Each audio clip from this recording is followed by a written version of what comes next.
Hi, welcome to my channel. My name is Coach Erin. I'm a physiologist, breathing coach. I work privately with clients, and I'd love to bring you a practice today if you're suffering from PTSD. What I can tell you is really just my experience. I'm not a doctor.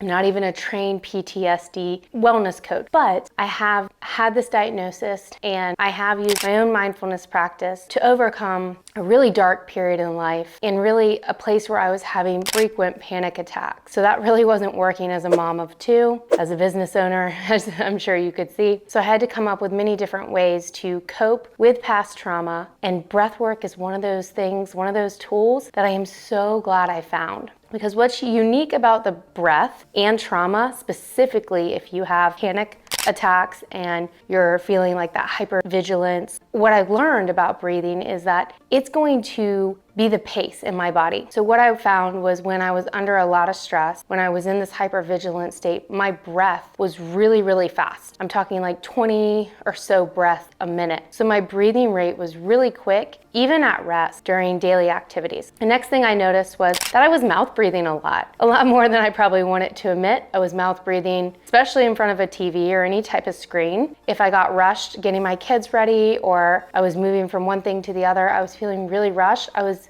mouth breathing. Well, this brings in too much volume of air, too much oxygen. So it's almost counterintuitive. You know, a lot of people will say, if you're feeling stressed, breathe deep, breathe more, take in these big breaths. And what I found was, especially if you have anxiety, panic attacks, PTSD, if your nervous system is on overdrive, chronic stress, even chronic pain can cause this. I was having a lot of back issues at the time too, ended up having to have back surgery as well. So I was a mess, obviously, but my breath was also a mess. I was breathing too fast, I was mouth breathing. I was also holding my breath a lot. So I'd be pulling my belly in and just holding. I think of this as like a trauma pattern, like I was bracing for something to happen. So when you hold your breath a lot, and if you're not aware, just try to take notice throughout the days. I was holding this tension pattern in my core. This doesn't allow you to get that nice inhale and exhale. So the biomechanics of your breath are affected when you have that holding pattern, when you're constantly sucking in. And we're told to do this. I know my background is in wellness and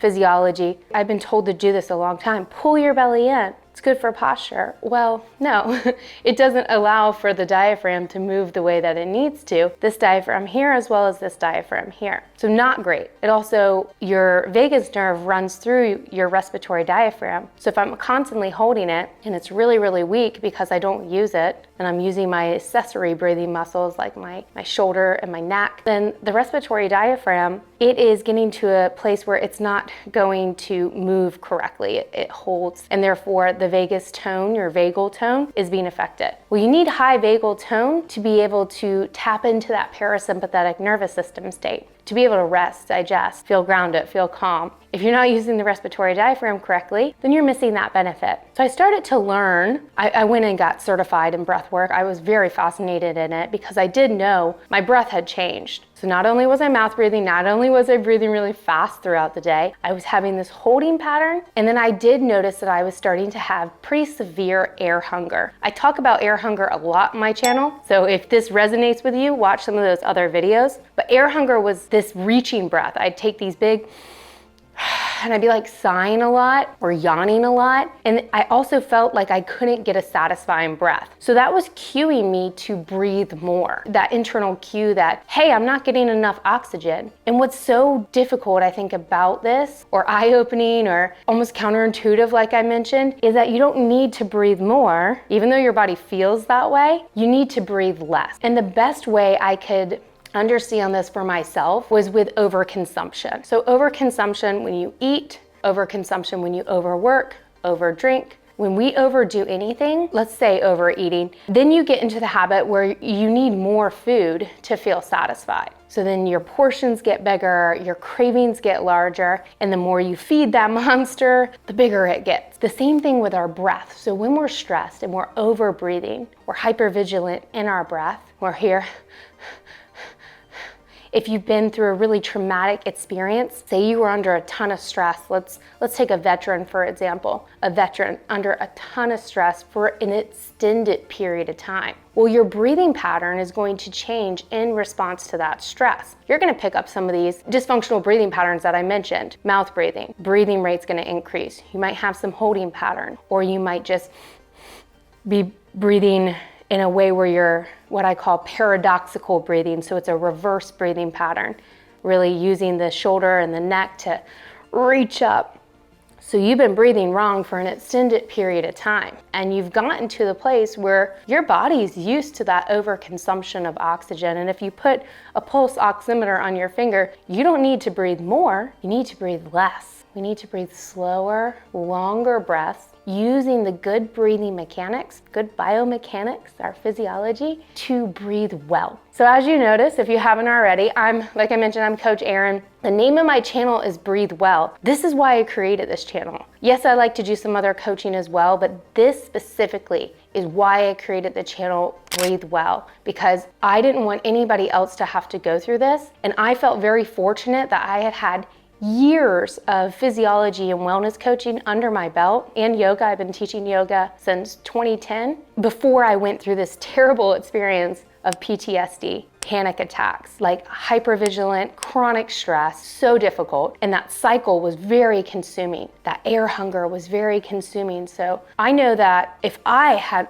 this terrible experience with all this knowledge of wellness and my own physiology, and I had a difficult time trying to find the right information about, well, how do we breathe well? How do we support our nervous system health with our breath? I had a very difficult time finding that answer and using it then to help my body heal, to get to a place where now I get to help people do this themselves. I get to help them overcome panic attacks and air hunger, not just from a psychological perspective, which I like to lean a lot on counseling and mental health counselors and therapists for that, but the physiological effects of stress that are into our body, like the book, The Body Keeps a Score. It's so important for us to remember that stress is in our body as well. And that when we have these traumas from the past or recent traumas, that we're gonna have a physiological adaptation to those traumas. So we should be dealing with both of them. Mindfulness practices like breathwork specifically, because I do believe breathwork can feed into your problem if you're having panic attacks or air hunger. That's one of these avenues that is so important, and I don't want you to miss this tool. I really want you to be able to use your breath and breathe well, and this will be very empowering because it doesn't cost any money. There's no side effects, like if you have to take an antidepressant or some type of drug to overcome your PTSD, and no shame in that. I'm just saying that this is a natural way to aid in that, to give yourself another tool so you feel empowered to manage your own stress. And then maybe it makes it easier to work through some of that trauma with a counselor. That's how it was in my experience. I think of stress, anxiety in the terms of wellness. We have all these different dimensions of our well-being. And when we feel stress in any one of those areas, we're gonna feel out of alignment. The longer we neglect those areas, the more off balance we become. So we have to keep looking at ourselves holistically. It's not just mental health, it's not just physical health, occupationally, relationally, financially, all these different areas of your wellness, and looking at them and trying to continuously grow and nurture those areas. So when we're looking at something like anxiety, it's very complex. You know, your social health feeds into it.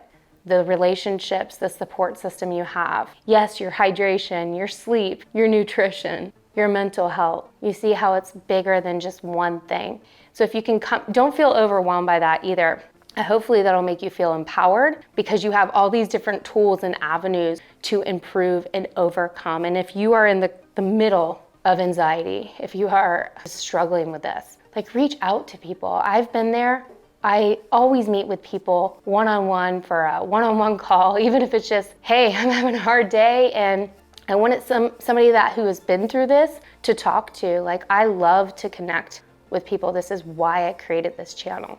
So let's begin. I know that was an extremely long intro. My intention wasn't to go that in depth, but here we are. What I really wanted to do today was to give you a few cues on how to implement some of these better breathing practices or really mechanics throughout your day. So let's first start with the breathing pattern. Put your hands on your ribs, front ribs, and then my thumbs are on the back ribs. Shut your mouth. So we definitely want to be breathing through the nose. It slows down our breath, but we also get the benefit of the nitric oxide in the nasal cavity. You can research that later. All the different benefits of nitric oxide, super powerful. We want to get that through the nasal cavity. Also, it's just going to give us that filtration. We're going to get cleaner air into our system, so that's good too. Shut your mouth, breathe through the nose. When you inhale, nothing should really happen in the neck and shoulders. If you saw me take an inhale, you might have seen my hands expand outward. Now, if you do not have a strong connection to the respiratory diaphragm, this is going to take a little bit of time. But what I want you to focus on is taking some breaths with expansion. You should feel a stretch in your belly. You should feel a stretch in your low back, in your pelvic floor. Think of it like blowing up a balloon. You inhale, expand, and then you exhale.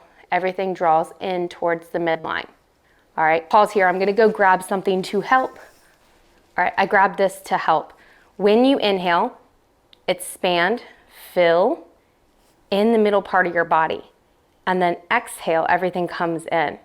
So this is the correct breathing pattern. This is where I think most people need to start.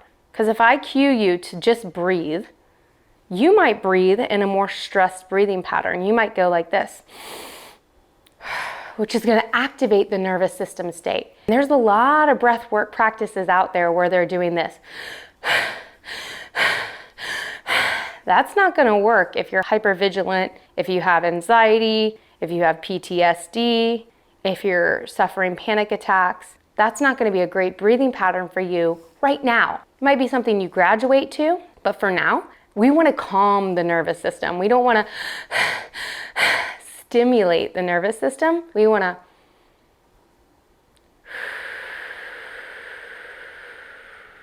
relax the nervous system. When you're first starting out, I also think it's nice to inhale through the nose, but you may also start to exhale out of the mouth. For some people, they find that very relaxing. So that is the breathing pattern. The more you use your respiratory diaphragm, the easier this becomes. It's a muscle, so it will become stronger over time. So start to focus on getting that equal, even pressure on your inhalation. And then now, the next thing I want you to focus on is fully exhaling. So I want you to start to lengthen your breath, slow it down by getting longer exhalations. Let's keep your inhale to about 3 to 4 second inhalation. Start to lengthen your exhale out about 8 seconds if you can get there. If you can't get there today, that's okay, especially if you're in the middle of some air hunger and panicky. It's going to be a little bit hard to breathe slow. So you want to ease into this practice very gently. All right, lengthen out the breath using the respiratory diaphragm.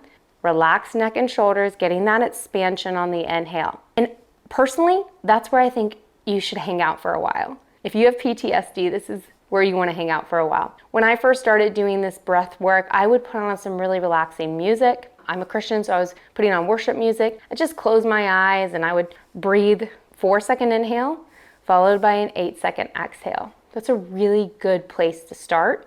And the more you do this, this is called breath re-education or breath retraining. We're retraining the breathing pattern. The more you do this, the easier it's going to become and the more benefit you're going to have out of it. And then anytime you notice yourself slipping into one of those dysfunctional patterns, maybe you're gripping, maybe you're mouth breathing, any one of those that I talked about earlier, use this intervention of 4-8 breathing as a way to move yourself from more of a stimulated nervous system state to more balance, or even more of a parasympathetic, more of a relaxed state. Keep working on this. I'm here for you. If you have questions, if you want to jump on a discovery call, I'm available. There'll be a link in the description. Other than that, breathe well, live well, and speak well. Thank you for being here. Thank you for your time. And I hope that you get through this. I hope that this breathing practice is going to be as beneficial to you as it has been to me. Have a great day.